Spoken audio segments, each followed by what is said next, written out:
Kim Chu nag-update sa kanyang IG stories, masayang pauwi na sa Pilipinas.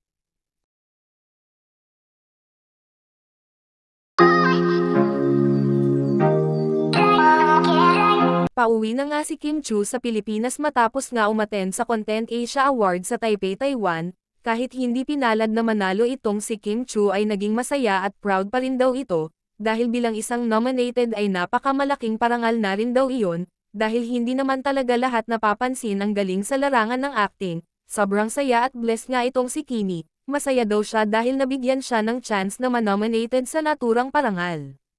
Samantala, nang palabas na si Kim Chu sa naturang hotel ay maraming nagpa-picture na mga Taiwanese kung saan ay nagpapakilala itong mga fans ni Kimi. Ang isang fan nga ay parang hindi makapaniwala, kung saan ay titig na titig ito kay Kim Chu.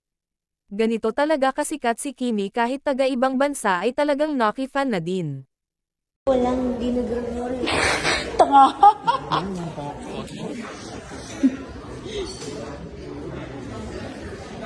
Are you Taiwanese? Yeah. Oh. You know me, thank you so Yeah. much. Why did you know her? Why? Follow her yesterday. Oh, last night.